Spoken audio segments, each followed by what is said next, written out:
Good morning. I'm Alice Grundy. I'm managing editor of Australia Institute Press, and it's my great pleasure to welcome you to Australia's biggest book club.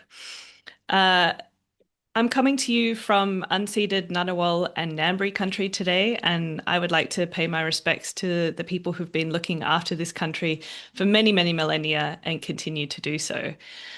Uh, you can register for upcoming Australia Institute webinars on our website, australiainstitute.org.au. And a few Zoom reminders and tips. You can type questions for our guest in the Q&A box. Remember to keep things civil and on topic in the chat or we'll boot you out. And finally, this is a live event and it's being recorded. So we're talking today about The Right Hand by Phoebe Saintilan-Stocks, who is the founder of Missing Perspectives, which is a media startup platforming female stories worldwide. And even though it was only established in June 2021, they currently reach more than 3 million people a month, and they've launched an app that connects newsrooms with young female journalists. And before founding Missing Perspectives, Phoebe was a policy advisor working in stints at the Department of Prime Minister and Cabinet here in Canberra, the Australian Human Rights Commission, the United Nations Secretariat, and in the private sector. And her work sits at the intersection of media, power, and gender. Welcome, Phoebe. Thank you for having me. I'm excited to join. Delighted to have you. So, your book, The Right Hand Conversations with the Chiefs of Staff to the World's Most Powerful People, features the Chiefs of Staff of Tony Blair, Nelson Mandela, Kamala Harris, slash Dr. Jill Biden, And Julie. Bono. Yes. Well, we have to mention that one. You too, shut up. And Julia Gillard, John Howard, and Justin Trudeau. And it's a glimpse behind the curtain for anyone who's curious about how politics works, separate from or adjacent to what's happening in the media. Obviously, these things are interconnected, but a lot of Mm, what you're talking about are things that aren't visible to the general public. yeah. So I'd like to start talking about the genesis for the book. Mm, Where did the idea come from? How did it get rolling? These are incredible people that you're talking to. How did you meet them and what was it mm. like?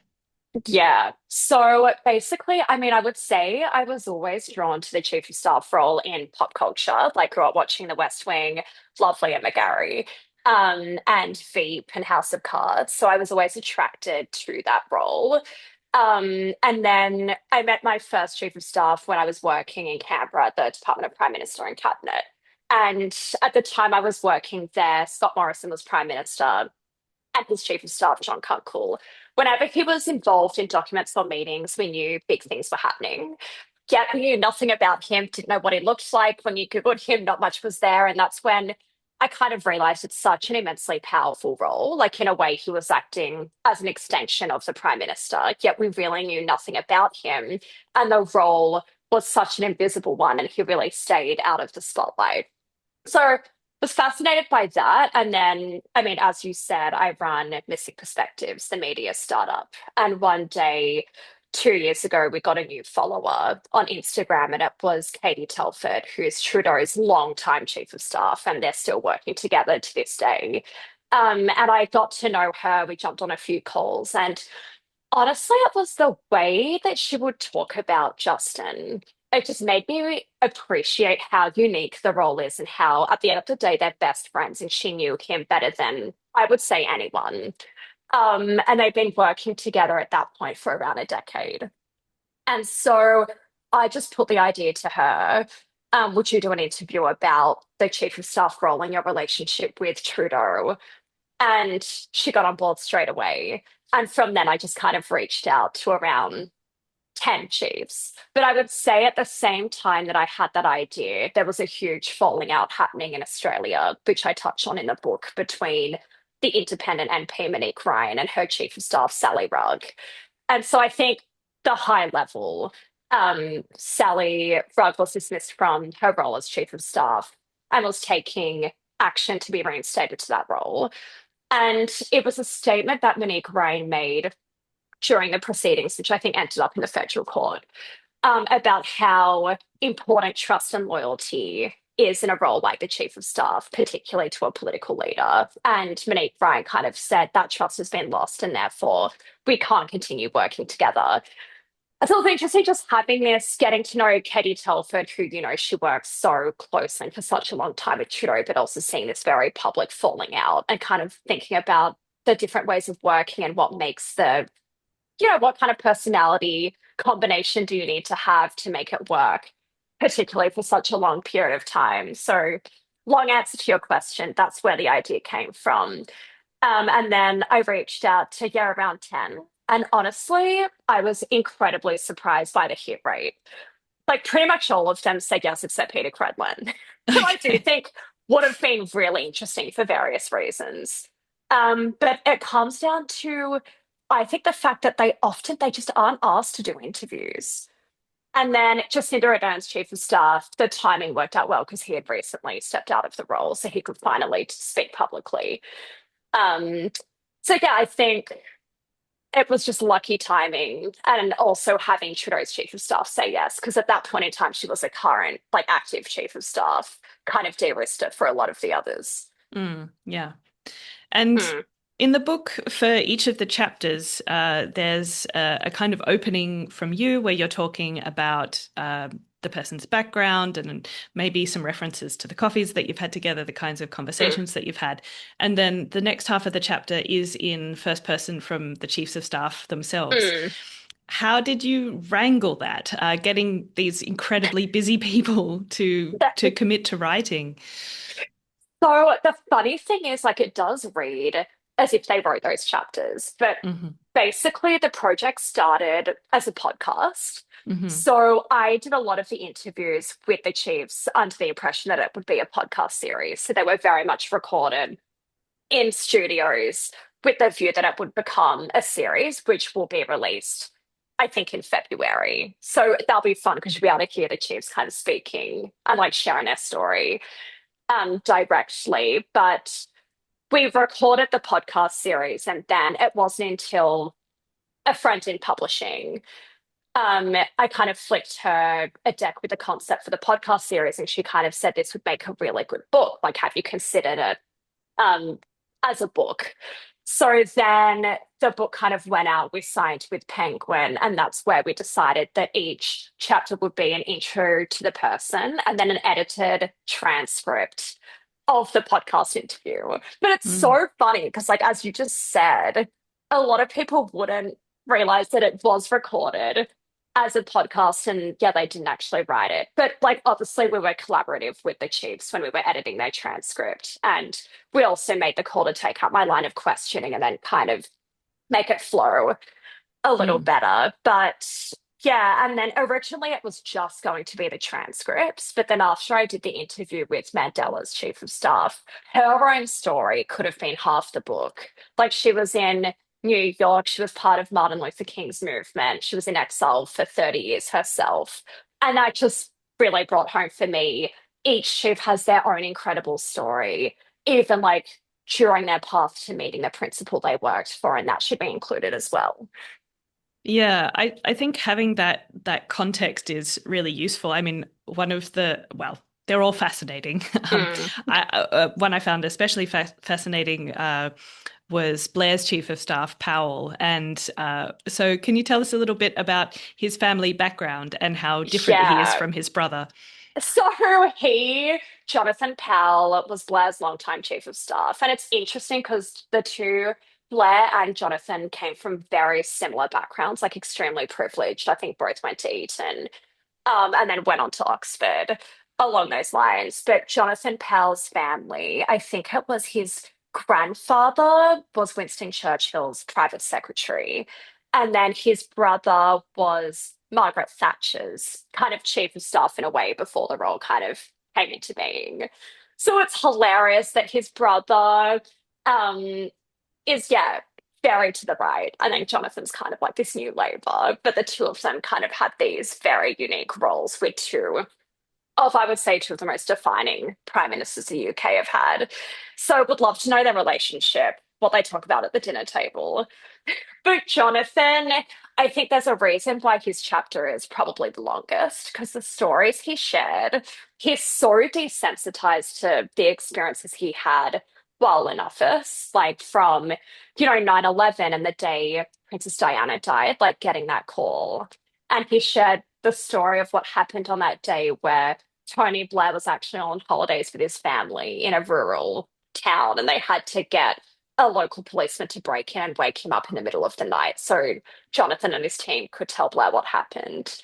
And kind of like the days that followed, navigating a grieving and conflicted royal family. And it's only those stories you really get from the people who were part of that team and working so closely with the principal.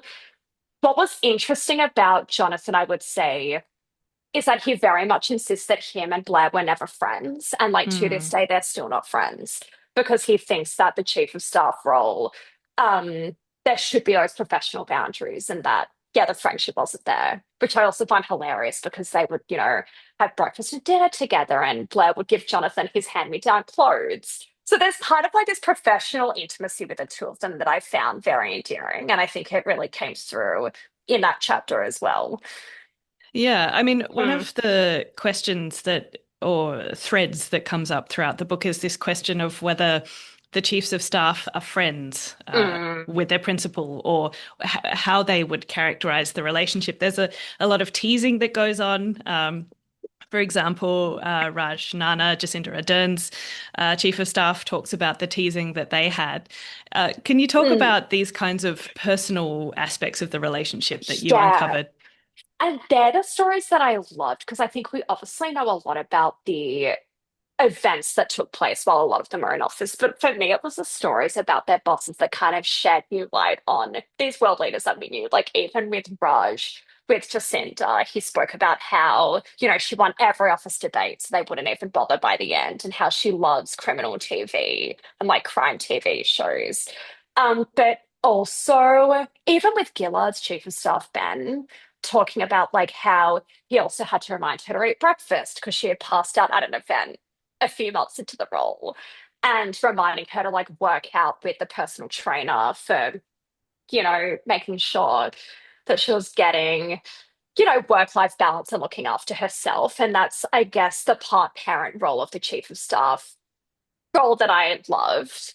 But the most powerful stories for me really came from Nelson Mandela's chief of staff, where she kind of spoke about the personal, the impact that being in prison for nearly 30 years had on Mandela and the stories that he would share from prison that honestly like haven't really been shared before. And also how he would, like when he was in prison, he missed the credit card revolution. So as president, he would still carry around pennies in a little bag, and they would just have to say, like, we have credit cards now, and also you're president, so you shouldn't be carrying around coins, like we can pay for you.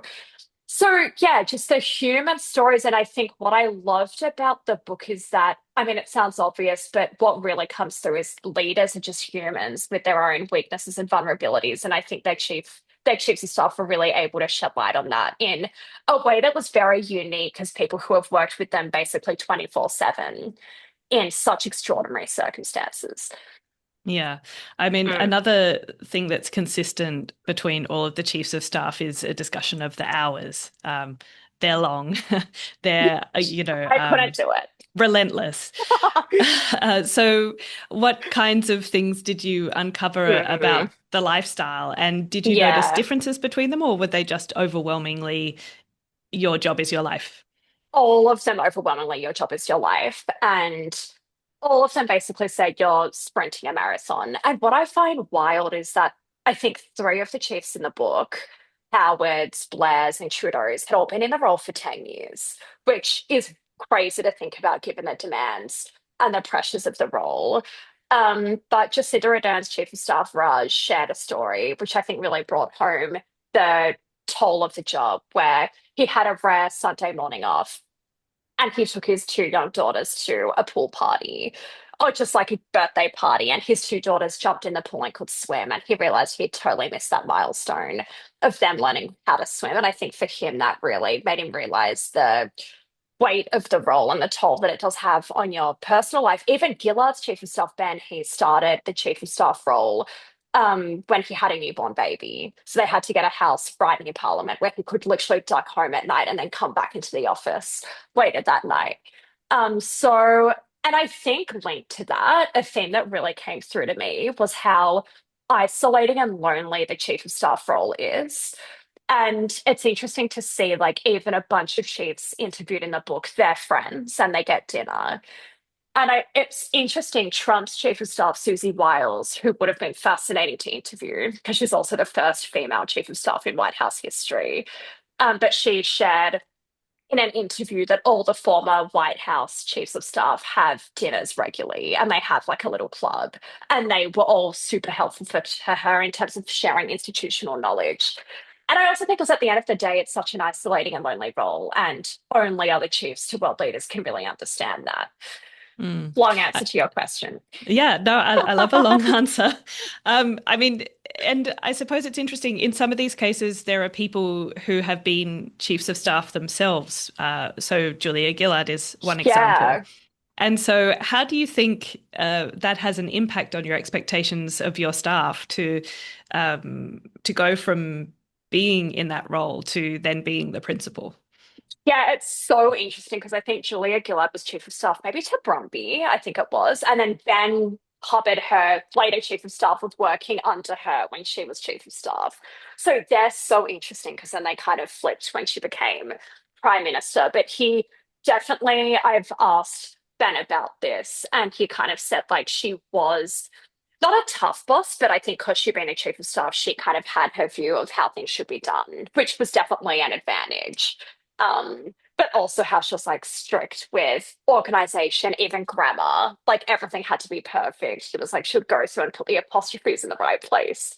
So absolutely, that's what I loved exploring with the two of them. Like Gillard Mm. herself having been a chief of staff, and then, which I also find interesting that she was a chief of staff who had her own political ambitions, because it was fascinating. I think it was only Arthur Sinodinos, Howard's chief of staff, who went on to become a politician himself.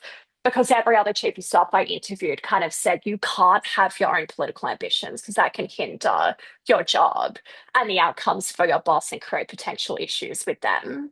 That's Mm. why I find it fascinating that Arthur himself ended up running, and then obviously Gillard ended up becoming a politician.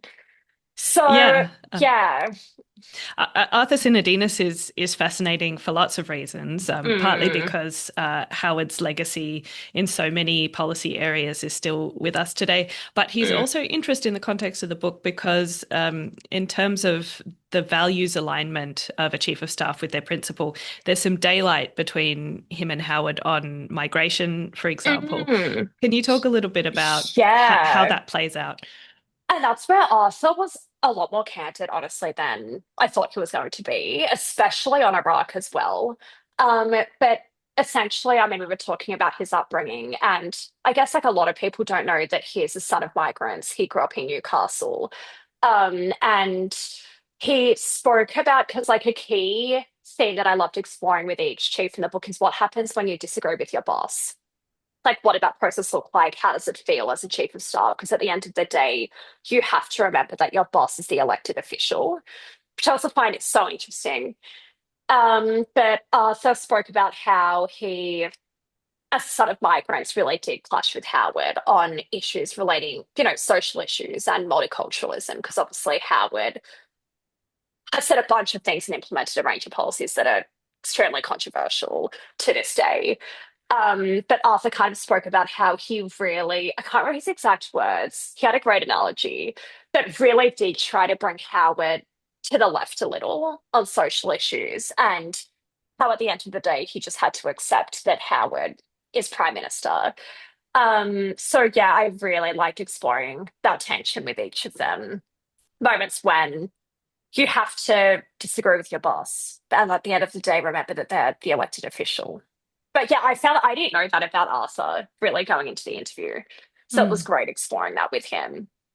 Yeah, and in terms of those occasions where there are disagreements or points of tension, one of the things you mention in a few of the examples is that the chiefs of staff have to bring their principal bad news.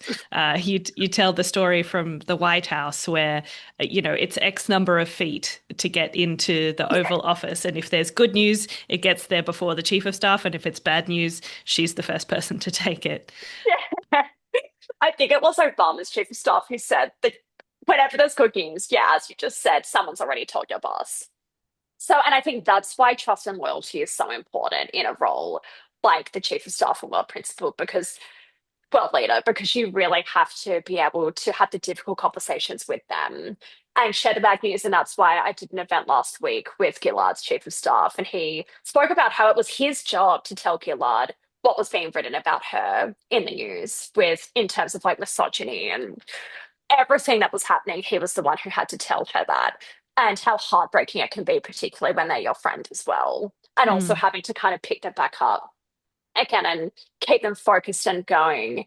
Um, but yeah, it it's incredibly tough. But it was interesting when I was interviewing Howard's chief of staff, Arthur. We were having that conversation the week that people were speculating whether Biden will be stepping down.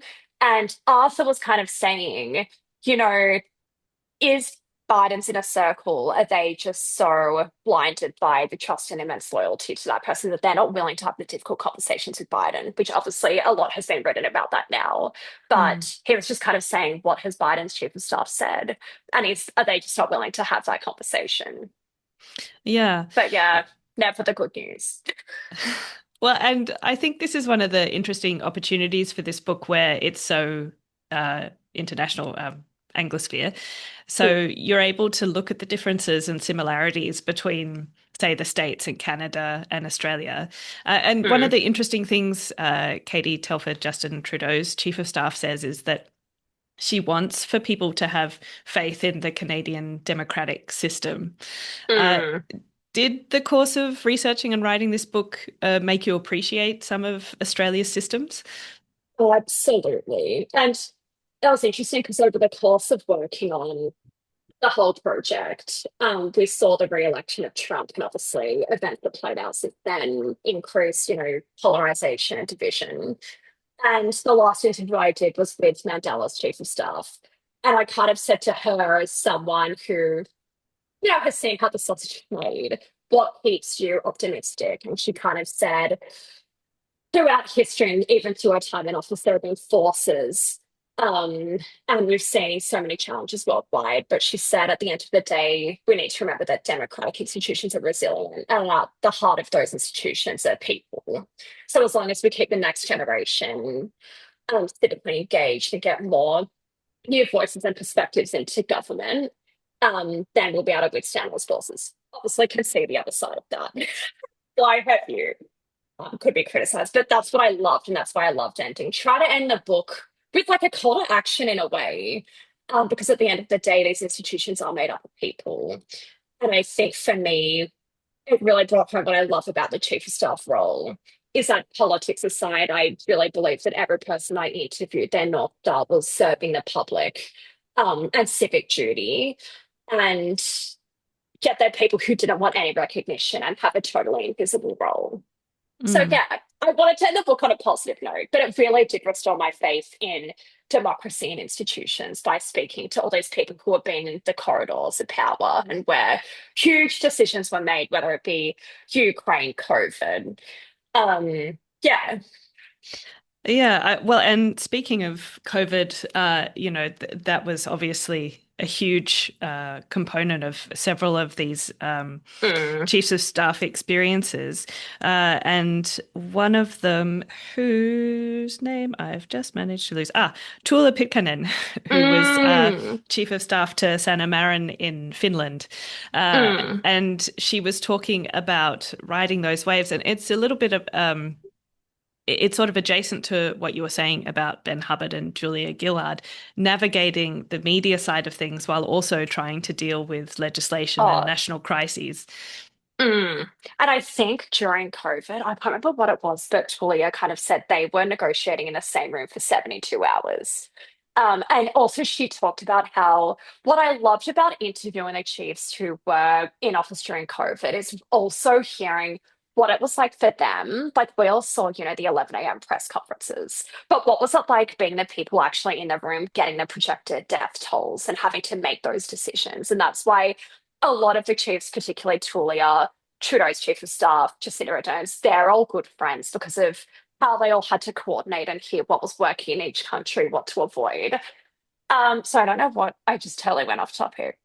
Well, What's yeah, the talking about COVID? the Oh yeah, relationship between big policy decisions and dealing with the media. So you were bang on yeah. topic. And having, yeah, absolutely. But also with the media, I would say with Julia and Sanna Marin, it was just so interviewing Julia and hearing what she navigated with Sanna as two young women in office. Like, I think Sanna was the youngest prime minister maybe ever. Mm. um, as two young women, how the story about her legacy and her time in office was about a dancing video. And that's how sadly a lot of people became aware of something, particularly in Australia, because the story was weirdly so huge here.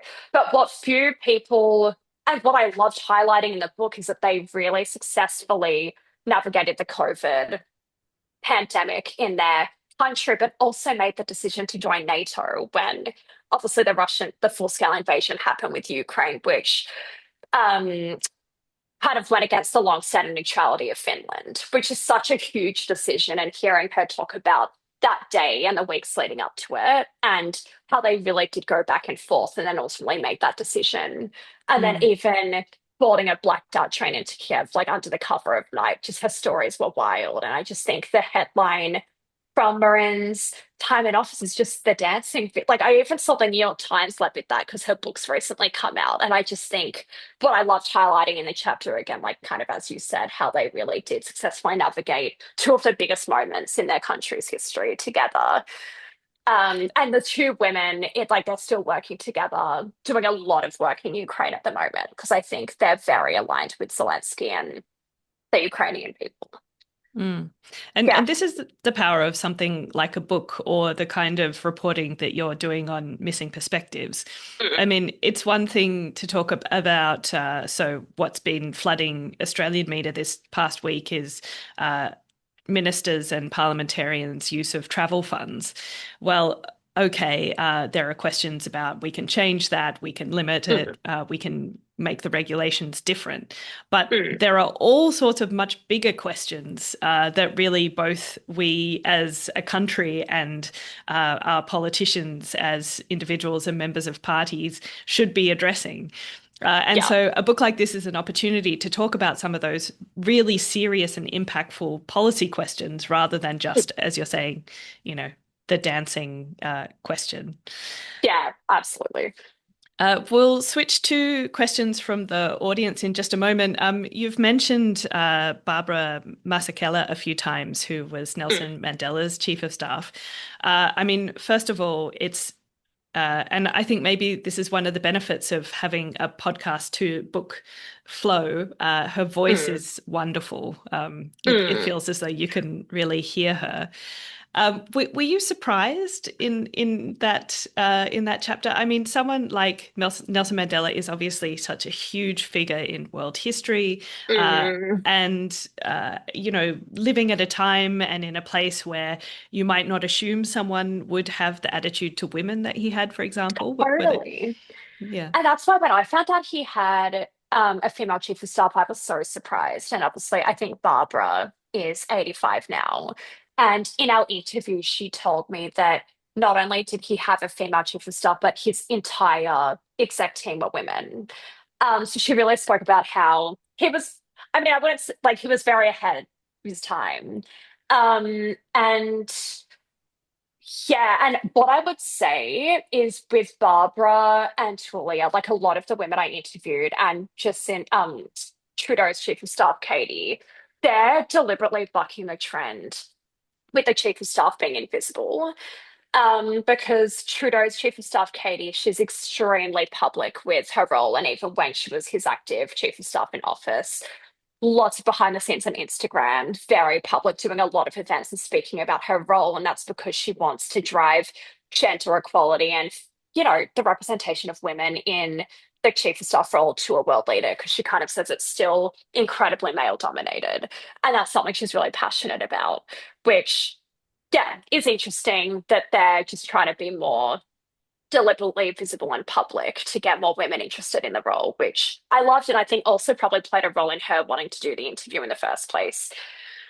Mm. So, yeah, and even she shared that Trudeau asked her to be chief of staff when she was on mat leave. So she kind of started the role part time and then ended up bringing her kid into the office and then, making it visible that you can be a woman with a family and still be chief of staff to a prime minister, which I loved. But yeah, and that's something Barbara is also really passionate about, in talking a lot about the work that she did and really wanting to drive kind of civic engagement in a way of young people and young women. Mm. And But yeah, she was amazing. it's interesting that you have some people who were chiefs of staff, in a pre-social media age Mm, or at the beginnings of social media, and now where it so dominates public discourse mm. and experience. Did you notice differences in the way that they described their work depending on which side of the divide they were on, or do you feel as though it's far more consistent? I would say consistent. But a really funny story was Jonathan Powell, Tony Blair's chief of staff, was so committed to being invisible that the British press kept calling Downing Street saying, "Can we just have a headshot of him to run with stories?"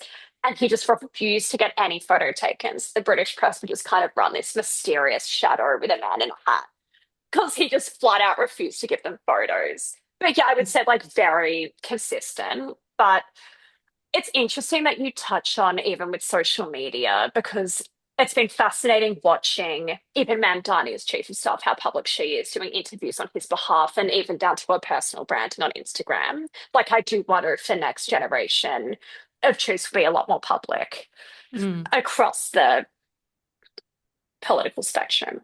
mm. Anyway, just some And thoughts. yeah, well, and potentially that feeds into our first question from the audience from Ricky Mm, Keong, who asks, what do we think about chiefs of staff going into politics as MPs themselves, and yeah. how may their relationship with their former boss change? And I suppose that's the connection I see to social media is if a chief of staff is developing their personal brand while they're in that role, then it could feed into a political role later on. Yeah.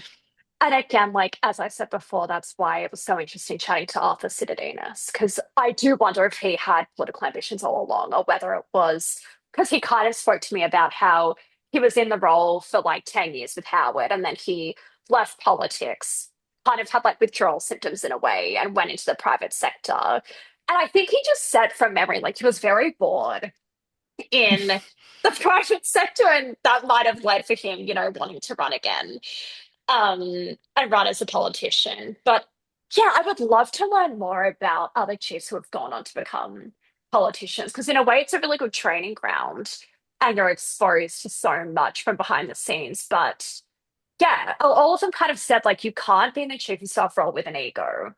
I like to be a politician, you kind of need an ego. For sure. So, yeah, it's Yeah. an interesting thing to think about. We have a couple of former chiefs of staff at the Australia Institute. So Richard Mm, Dennis, who was Natasha Stott Despoja's chief of staff when she yeah, was head of the Democrats, and you quote Alan Beam a couple of times, who is part of our international and security affairs program, so and great. for both of them, they absolutely have been chiefs of staff who haven't become politicians very decidedly, it's definitely been Mm, a choice. don't want to go there. Mm, But it's also been fascinating seeing what each of chief of staff does when they leave the role. Like two of them, Trudeau's and Jacinda Ardern's, like they're still working together even beyond um being in office. But e.g. like Blair's chief of staff, Jonathan Powell, he's now national security advisor. It's kind of like in a political role in a way. Um, and a bunch of them are just still taking time off in recovery mode. But another interesting, sorry, my brain's just like, but it was fascinating. The chiefs who really saw themselves as loyal to the party and the chiefs who saw themselves as loyal to their principle. And mhm. the group I would say who are loyal to their principle, they're the ones who are still working with their boss today. But the others who are more loyal to the party are kind of in political advisory roles. Like Julia Gillard's chief of staff, Ben, is still doing a bunch of consulting work. Um, and even like Mandela's chief of staff, Barbara, she kind of said her loyalty was never to Mandela, it was to the ANC. And she Mm, kind of stayed involved in the party after Mandela had stepped out of the role. So mm. yeah. That's an interesting through line. Um, Mm, our next question is from Joe Polam, who says, I imagine it's a job you could only do if you like or respect your boss. Did any mm. of the chiefs of staff have an oh no moment, a moment where they found their boss did something dubious or out of character? Oh, that would have been fun to explore. I'm trying to think.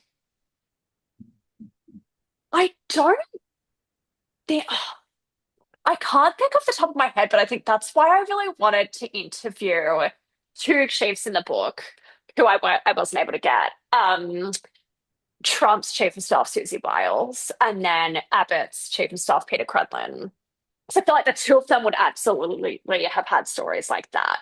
Mm, And Susie Wiles, Trump's chief of staff, has definitely she's spoken about that they do clash, and I'm sure there are moments where she can't believe Trump's doing what he's doing.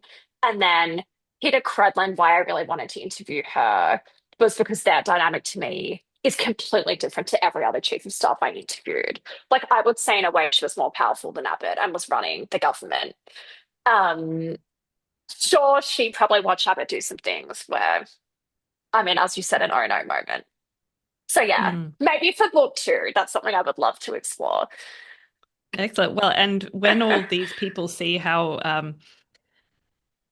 great it is to get some Mm, attention on the issues that they really care about and fingers. to say some of the things that maybe they didn't have a chance to say when they were in their roles. You'll Yeah. have a whole lot of people queuing up to do the next Mm, one.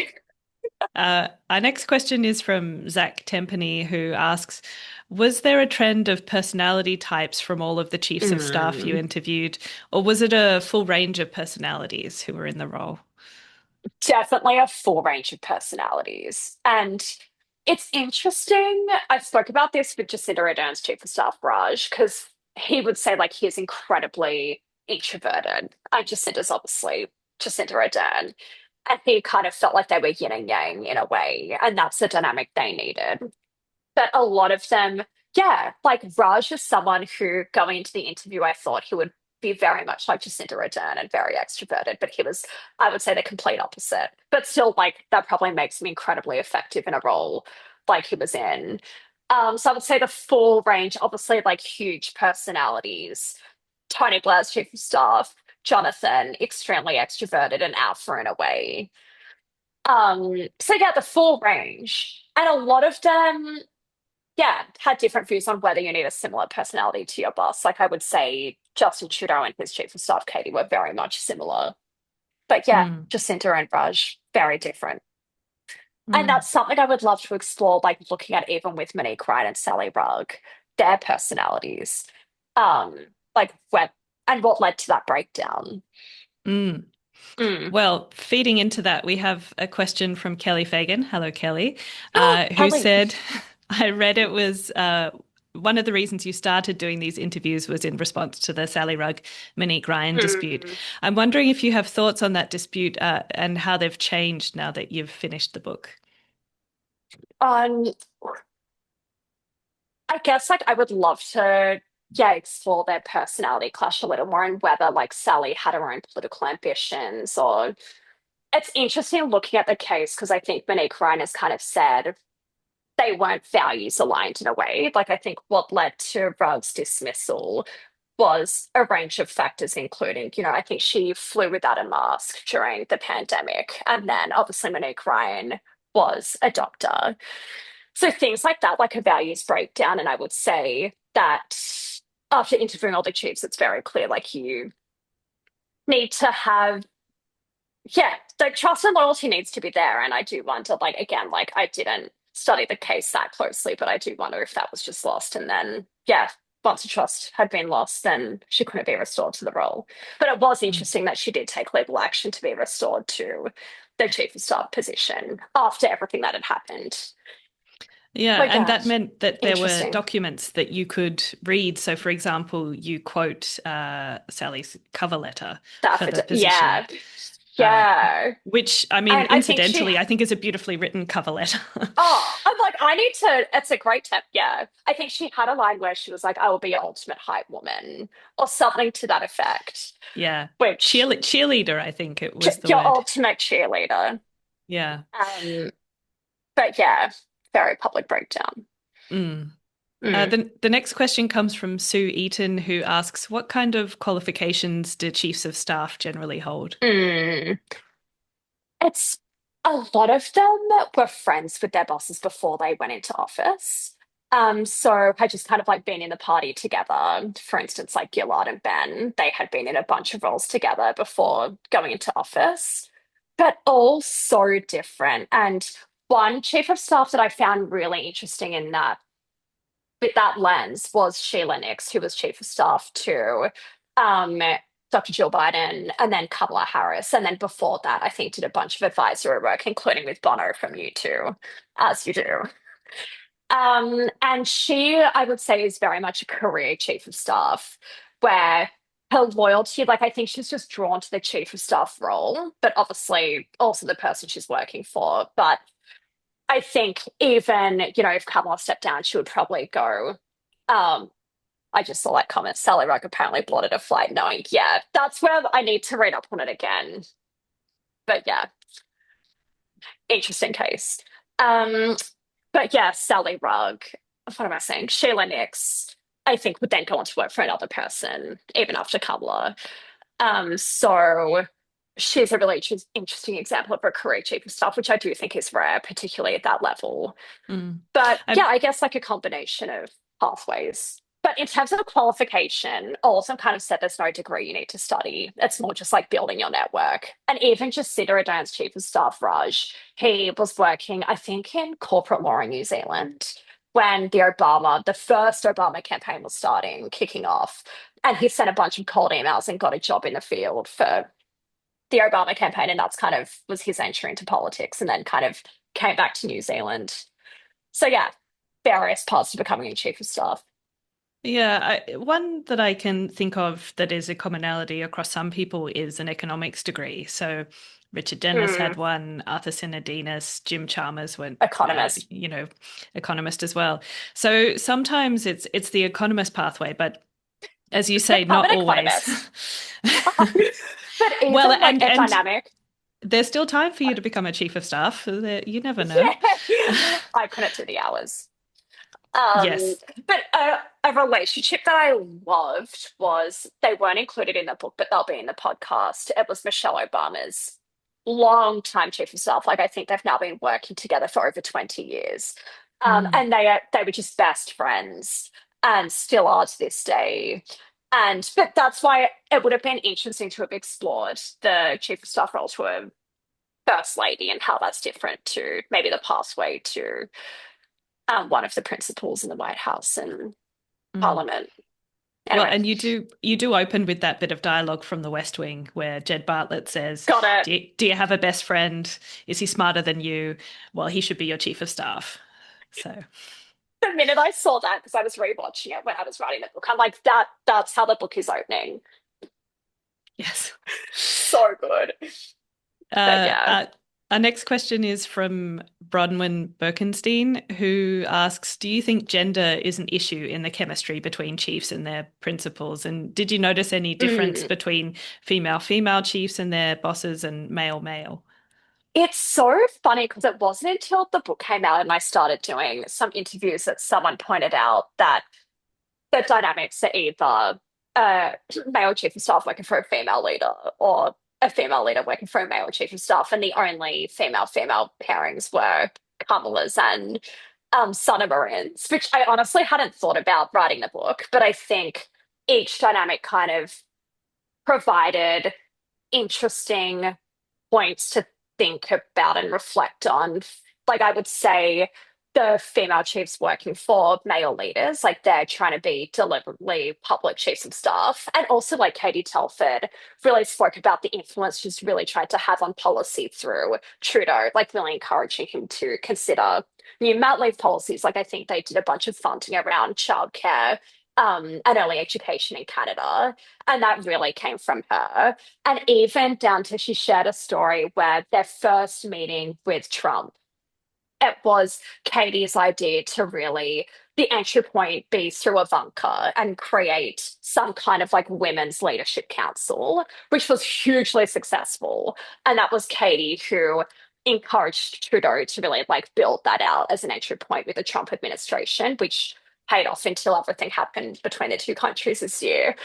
Um, but then we had the male chiefs to the female leaders, which I spoke about. It was interesting comparing Ben Hubbard's reflections working for Gillard, who was obviously Australia's first female prime minister, with Raj working for Jacinda, who obviously wasn't the first in New Zealand, and how their experiences were very different, where obviously both female leaders experienced huge amounts of misogyny and sexism in the media and also from the public.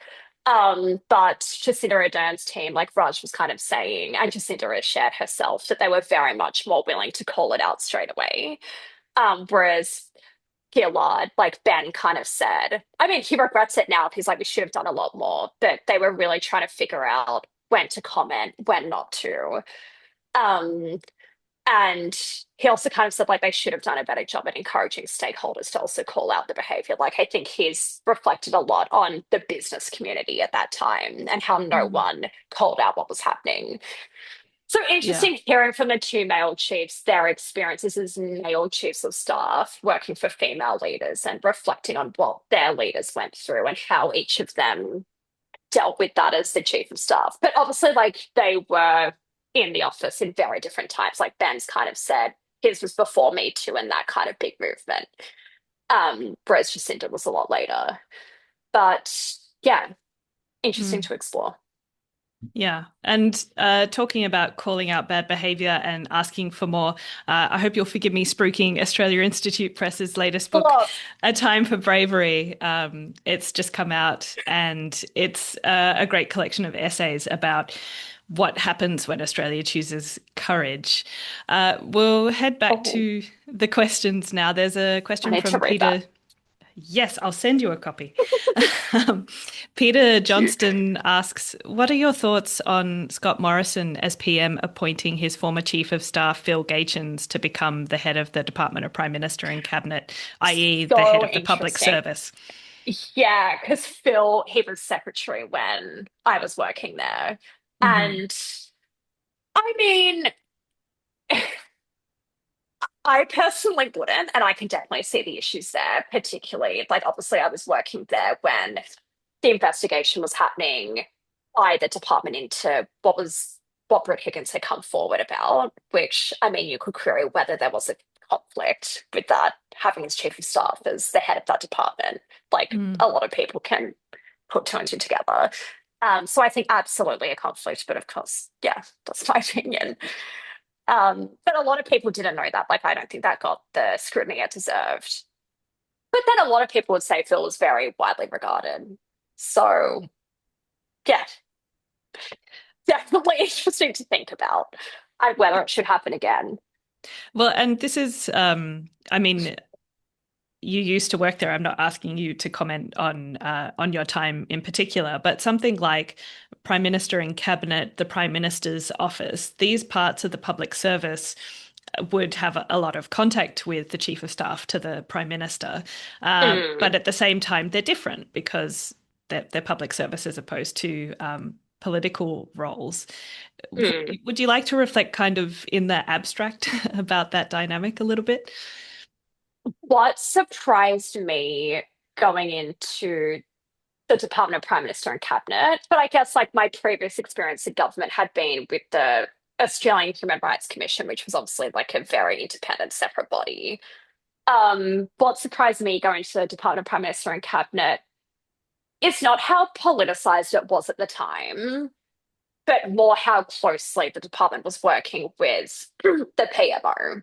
Which again, like that might be standard, but it definitely surprised me going into a role like that, how involved the PMO really was. And like staff members, being involved in like document drafting, supporting question time, which might be standard practice, but I think reflecting on it and I think I was surprised going into the role. But again, like I hadn't had experience in the department before that Mm, time. And it might be different. I don't know. Or it might be standard practice. mm. Mm, Well, we have time for one last question. This is from Ricky Keung, who asks, how does the chief of staff role change depending on the cycle? So, what skills are mm, critical in a campaign compared to when you're in mm. power or in government? And how does that differ from being in opposition? Yeah. And I think it was Ben who was chief of staff in opposition. And he said like he learned and then as deputy as well. Um, but he spoke about how, I mean, he kind of said the role was similar in a way, in that you're kind of working with the same stakeholders, but he described it as when you become chief of staff to the prime minister, you get a lot of new best friends. And Hmm. then those best friends don't keep in touch once you leave office. They all just kind of disappear. But what I loved was interviewing Kamala's chief of staff, Sheila, about the campaign chief of staff role. Because obviously she started as campaign chief of staff and then moved into the full-time standing chief of staff role with Kamala after the election. But really hearing about what it's like being on the road, particularly in a campaign that had 107 days. Um, and even down to what happens before the debates, like what kind of prep takes place, the kind of travel and how grueling it is. So, really hearing those kinds of insights, but also how she helped shape policy in the direction of the campaign after Biden had stepped out. And then, I guess, equally, what it's like losing an election to Trump. Because she was there that night with Kamala, and then I think had her son's wedding the next day or like that week. Um, so yeah, I would say the campaign chief of staff role definitely sounded a bit more stressful, but I guess she famously had a 107-day campaign. So yeah, Yeah. I guess like it's definitely different. Um, And I yeah. mean, an impression that I got from the book overall is that each of these chiefs of staff had such different styles. So you talk about, Mm, Katie Telford bringing her son into the office. And then there's mm. Ben Hubbard who says, I The had a war on dress, crap. yeah, a dress code as well. So Yeah, but different approaches. Ben Hubbard was a lot more strict and formal, and as you just said, he enforced a strict dress code, and everyone had to refer to Gillard as Prime Minister. And he said in his first week he initiated a war on crap, which involved just cleaning out the office, getting rid of bins, documents. Um, but then on the other hand, you had Tony Blair's chief of staff, Jonathan, who kind of did the opposite, where he tried to make it more casual. And obviously, we had like the famous "Call Me Tony," like all the staff called Blair Tony. And then obviously they're being criticized now for what's been called like sofa government, even down to minute taking around Iraq and just a lack of documentation. So it's funny looking at kind of Hubbard, Ben Hubbard with Gillard, kind of making the PMO a lot more formal and strict. And then Blair's chief of staff kind of doing the opposite, for better or for worse. Yes. Well, Mm, the idea of acting lightly on the war on terror yes. continues to horrify me. Yeah. This is such an insightful and interesting read. Thank you so much, Phoebe, for being on Australia's biggest book club. And you'll be able to find copies at your local booksellers. It's a really great option for Christmas, especially Mm. for the young people in your life interested in getting into politics or the people who are just curious on what happens behind the curtain. A reminder that you can check out the Australia Institute's new website, The Point, and that's where you can find explainers and fact checks and read what's actually happening in Australia right now. This was our last Australia's Biggest Book Club for the year. We will be back with you at the end of January. Thank you so much for coming and for all of your questions. And a special thank you to Phoebe for coming along today. Thank you. Oh, thank you so much for having me. Thanks for watching. If you'd like to keep up to date with all our latest research and work, sign up to our newsletter.